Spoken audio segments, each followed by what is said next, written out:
साहब जब तक एसी नहीं लगता आपसे पढ़ाई नहीं होती। एसी के बगैर लाइट तो लाइट आप लाइट से चलते हो। देखो ये ग्राउंड है हमारा एनसीसी वाला ग्राउंड। रंधावा साहब अगर ऐसी फैसिलिटी मुझे उस टाइम मिलती। आईएएस कुछ नहीं था मेरे आगे। जब मैं यहाँ पे पढ़ता होता था ना, मैं होता था कबड्डी का प्लेयर। यहाँ पे मैं खेलता था कबड्डी।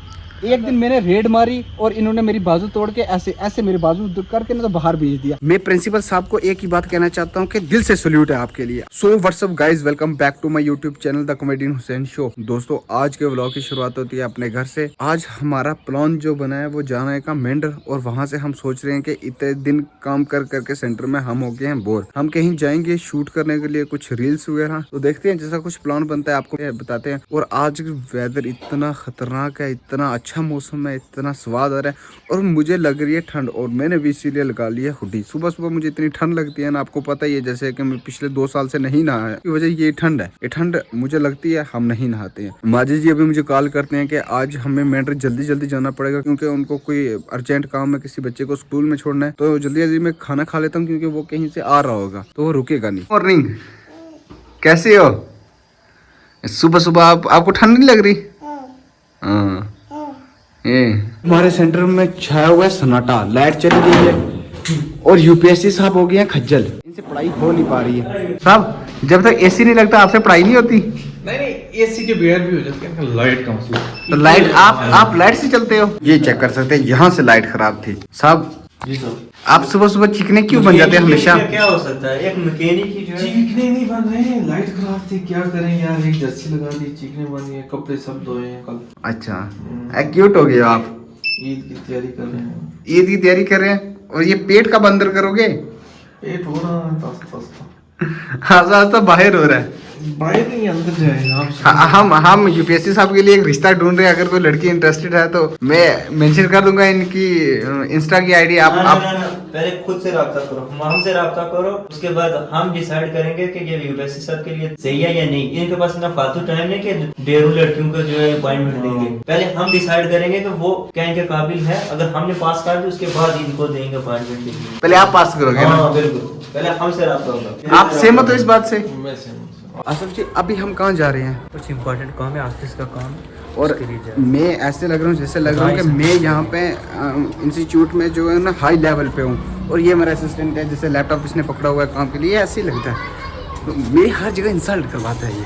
पर अभी चलो शुक्र अल्लाह का अच्छा लग रहा है ये। असिस्टेंट है कौन? मैं नहीं असिस्टेंट हूँ, मैं यहाँ पे मैं प्रमोशन हो गई है। तो कितना बेकार दिमाग है इसका। ये रास्ते में होता है ना तो इसको चीज़ें भूल जाती हैं। अभी बोल रहा है कि जाके मैं चार्जर लाता हूँ। अभी चार्जर लाने के लिए चला गया है। आज फिर हमने बनाए चावल, ये थोड़ा सा बस इसको रह गया बस बनाने के बाद। और साथ में क्या है इसमें है सब्जी, ये है तरी।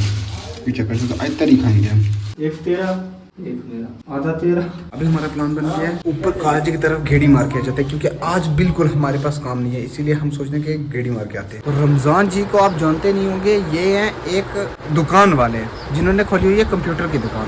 जब हम कॉलेज में पढ़ते होते थे हम यहाँ से यूपीएससी के नोट्स निकाला करते थे। ये अलग बात है हमारी यूपीएससी नहीं हुई, हम भी यूपीएससी के एक एस्पिरेंट थे। और जो हमारे दोस्त वगैरह थे जिन्होंने यूपीएससी के नोट्स निकाले, एक भी यूपीएससी में सिलेक्ट नहीं हुआ। बहुत अच्छी दुकान है, आप आओ यहाँ पे, इतने अच्छे अच्छे नोट्स निकाल के देंगे, कभी निकल नहीं पाएगी यूपीएससी। नहीं यूपीएससी आप निकाल लोगे। हमारी किस्मत यही नहीं थी। अभी वो नमाज पढ़ रहे हैं ना, नेकी कर रहे हैं ना वो। रमजान जी आप कल क्यों हो जाते कैमरा देख के, ऐसा क्यों? देखो ये ग्राउंड है हमारा एनसीसी वाला ग्राउंड। यहाँ पे रगड़ा रंधावा साहब आप यहाँ पे परेड कराते होते थे ना? यहाँ पे जो बुरी हालत होती थी, इसकी सांस निकल जाती थी। हो जाता था यहाँ पे। मैं ये कह सकता हूँ फख्र से कि पिछले 3 साल में डेवलपमेंट हुई है हमारे कॉलेज में। शीशे टूटे होते थे लेकिन अब फिलहाल इंशाल्लाह सही हो गया। और यहाँ पे बन रहा है हॉस्टल। अब देखना यहाँ पे कितने ज्यादा स्टूडेंट्स आया करेंगे। अगर ऐसी फैसिलिटी मुझे उस टाइम मिलती। आईएएस कुछ नहीं था मेरे आगे। पहली अटेम्प्ट में मैंने आईएएस निकालनी थी। अब मैं देखता हूँ कि ये बच्चे क्या करेंगे।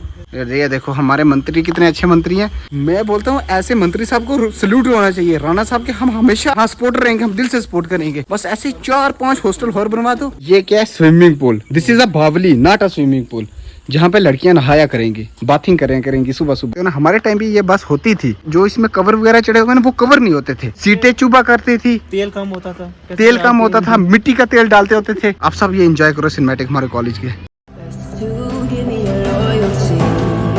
I'm taking the world, you'll see. They'll be calling me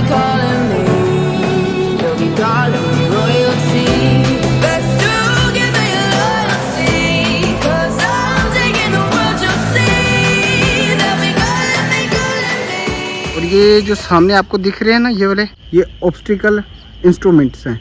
यहाँ पर रनिंग वगैरह होती है, ओटी होती है। ओटी जो एनसीसी वाले बच्चे हैं उनको पता होगा ओटी क्या होती है। जब मैं यहाँ पे पढ़ता होता था ना, मैं होता था कबड्डी का प्लेयर। यहाँ पे मैं खेलता था कबड्डी। एक दिन मैंने रेड मारी और इन्होंने मेरी बाजू तोड़ के ऐसे ऐसे मेरी बाजू करके ना तो बाहर भेज दिया। ये वो जगह है जहाँ पे मेरी बाजू टूटी। उसके बाद आपने एनसीसी ज्वाइन की थी? हाँ, उसके बाद फिर मैं एनसीसी का वो बना था, वहाँ पे भी मेरी बहुत मक हुई। तो ये बन रहा है लाइब्रेरी ब्लॉक। जो बच्चे हैं पढ़ाकू, जब ये कंप्लीट हो जाएगी तो हम यहाँ पे करेंगे इसकी एडवर्टाइजमेंट। उस टाइम हम आपको बताएंगे कि आपने यहाँ पे आना है और पढ़ना है। कॉलेज का पूरा स्ट्रक्चर देख के मैं प्रिंसिपल साहब को एक ही बात कहना चाहता हूँ कि दिल से सल्यूट है आपके लिए। आपने इतना अच्छा काम किया। फर्स्ट टाइम मुझे इतना अच्छा लगा, या तो प्रिंसिपल शबीर सर के टाइम ये कॉलेज बना था या अब बना है। अब उससे भी अच्छा बना हुआ है। मैं मतलब कंपेयर नहीं करता, पर मैं ऐसे बोल रहा हूँ कि मतलब काफी सही लगा बना हुआ है। हमारे टाइम तो बस बहुत बुरी हालत थी। तो सल्यूट है ऐसे प्रिंसिपल साहब को।